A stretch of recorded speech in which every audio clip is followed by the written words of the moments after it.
Concepts, conventions, and accounting terms. Friends, before we take up accounting concepts, conventions, and few accounting terms, let us know A. What is accounting? B. Why do we need accounting? C. What is the purpose of accounting? What is accounting?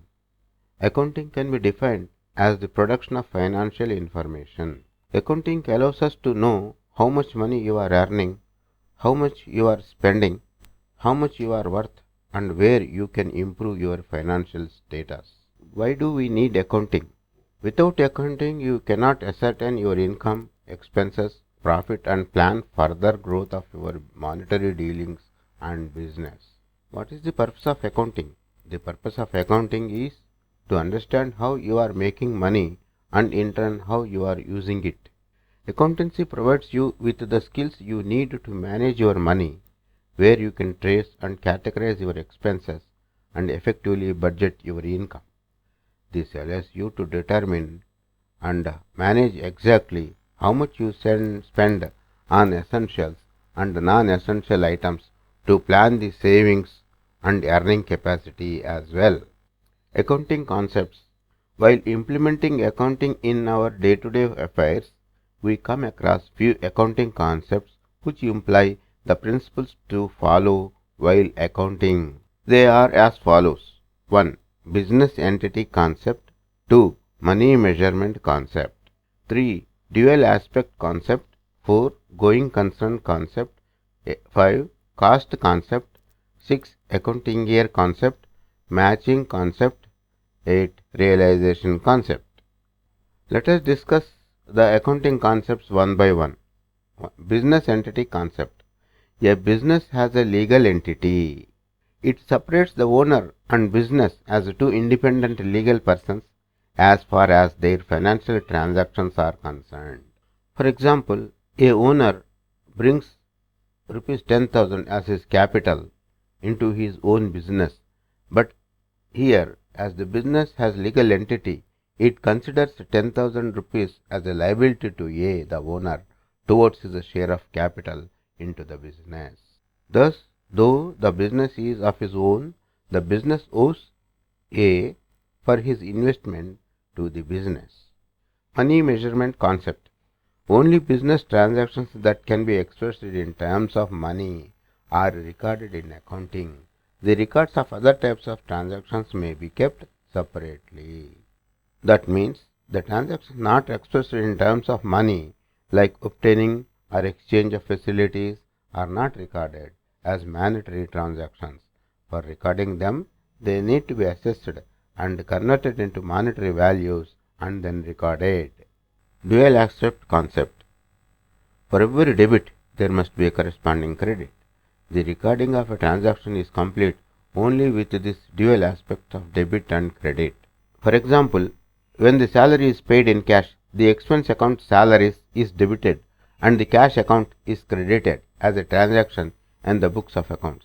Because the business is incurring the expense on the debit side and the business is losing cash towards payment of salary on the credit side of this transaction.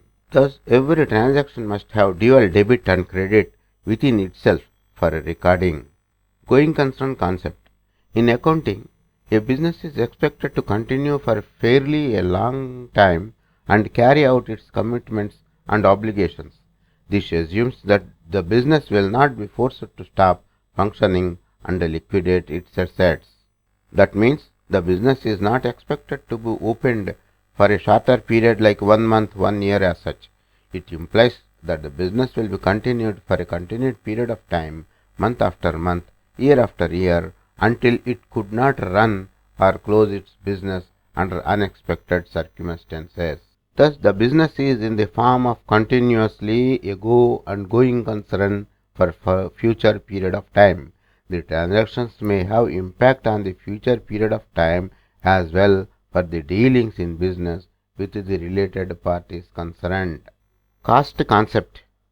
The fixed assets of a business are recorded on the basis of their original cost in the first year of accounting. Subsequently, these assets are recorded minus depreciation. No rise or fall in market price is taken into account. The concept applies only to fixed assets. Accounting year concept.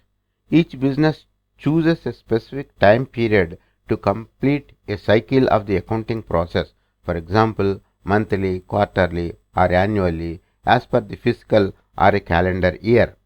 Matching concept.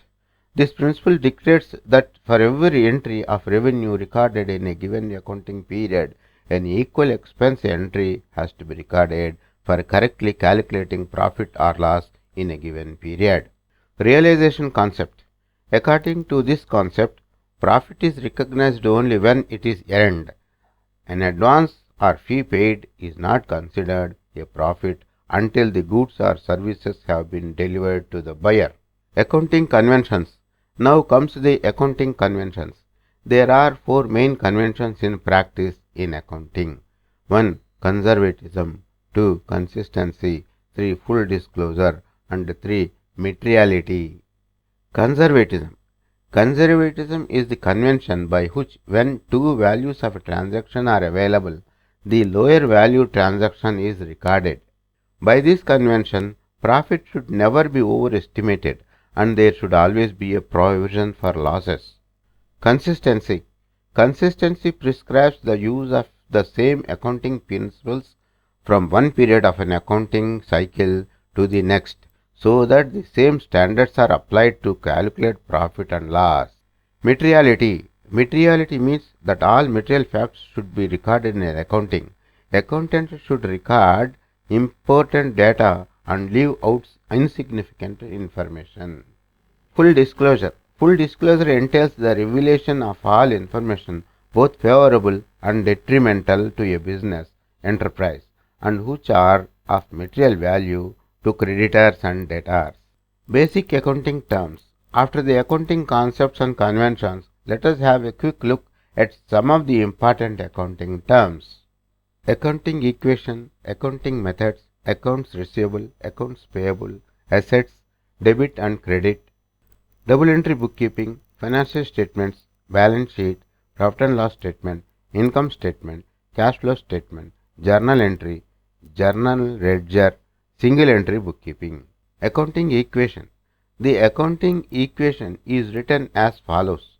Assets is equal to liabilities plus stakeholders equity. This means that all the assets owned by a company have been financed from loans from creditors and from equity from investors.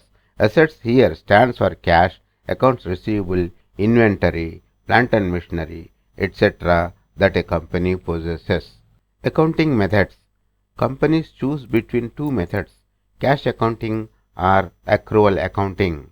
Under cash basis of accounting, preferred by small businesses, all revenues and expenditures at the time when payments are actually received or sent are recorded.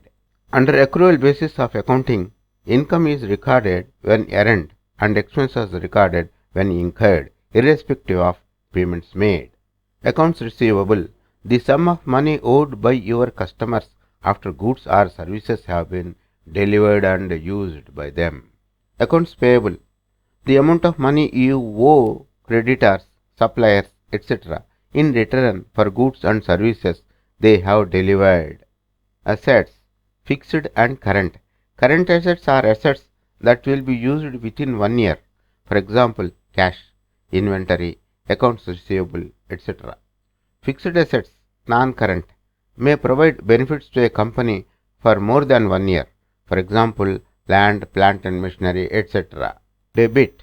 A debit is an accounting entry that either increases an asset or expense account or decreases liability or equity account. It is entered in the left credit.